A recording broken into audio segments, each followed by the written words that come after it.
I have a question for all of you.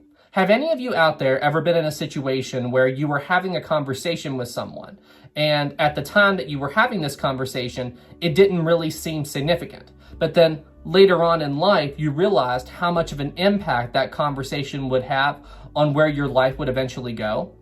Well, what if I was to tell you that on the night that the Titanic went down, there was such a conversation between two of the Titanic's officers, and the outcome of this conversation would ultimately decide which of these two officers would survive the sinking of the Titanic and which one of them would eventually die when the RMS Titanic went down.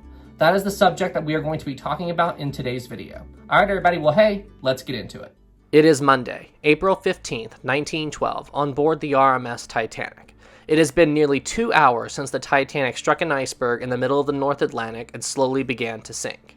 At this point in time, 2nd Officer Charles Lightoller, 5th Officer Lowe, and 6th Officer Moody were working on the aft end section of the Titanic's port side boat deck, working to get the lifeboats stored there lowered away as quickly as possible.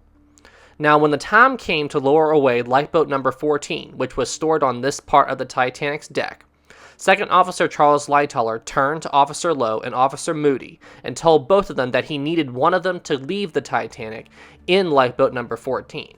And he told both of these officers to decide amongst themselves which one of them was going to leave the Titanic in this lifeboat. So basically what happened was there was a very brief conversation between Lowe and Moody where the two men tried to decide with each other who would take lifeboat number 14 and who would remain on board the Titanic. Lowe thought Moody should take lifeboat number 14, Moody thought Lowe should take lifeboat number 14, and so on and so forth. Now, it was ultimately decided that Lowe would take lifeboat number 14 because Moody told Lowe that he wanted to stay on the Titanic and keep working, and he also told Lowe that he would take another lifeboat off the Titanic at a later point in time. And that was pretty much it. Lowe climbed into lifeboat number 14 and left the Titanic, while Moody stayed behind to continue to work. And ultimately, Lowe would end up surviving the sinking of the Titanic. However, Moody, who stayed behind, ultimately would not find a place in one of the ship's lifeboats and would end up losing his life when the RMS Titanic went down.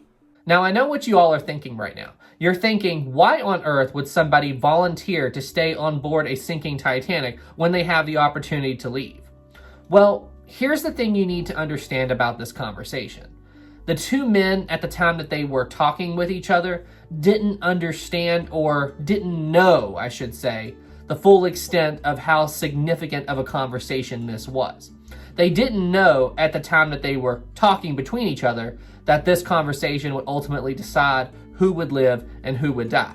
Now, I'm sure both of these two men knew the Titanic was sinking, but they didn't know that ultimately the choice that they made in this one particular moment would ultimately decide who would live and who would die.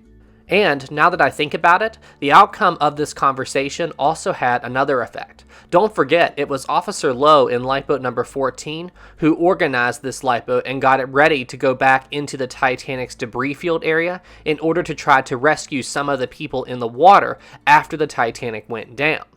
So, if Moody had gotten into this lifeboat and not Lowe, then it's quite possible that lifeboat number 14 would have never traveled back into the area at which the Titanic went down in order to attempt to rescue some of the people who were freezing to death in the water.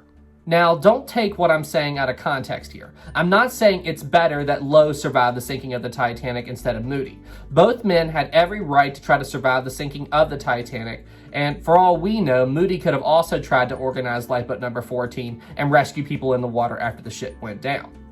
The only thing I'm saying here is, it's crazy to think that this one very brief conversation ultimately decided the fate of these two men. And this very same conversation also played a role in how the rescue mission on saving people in the water after the Titanic went down eventually played out. So it just goes to show that if you're having a conversation and at the time you may think it's insignificant, you really don't know. And ultimately, that conversation that you are having may very well shape the rest of your life. Anyway, guys, that's it for this video. Thank you all so much for watching. I hope you enjoyed it and found it interesting. And in case you're wondering when is the last episode on the Britannic Timeline series going to come out, I'm shooting to release that video sometime next week, so just watch out for that. All right, everybody. Well, hey, thank you all so much for watching. Be sure to leave a like, be sure to subscribe, and keep doing what you're doing. You all are awesome. All right, everybody. Well, hey, you all have a good day, and I'll see you in the next one. Have a good day, everybody. Special thanks to our Captain level Patreon supporters, Greg Gallick and Callum Whaley. Thank you guys so much for all the support.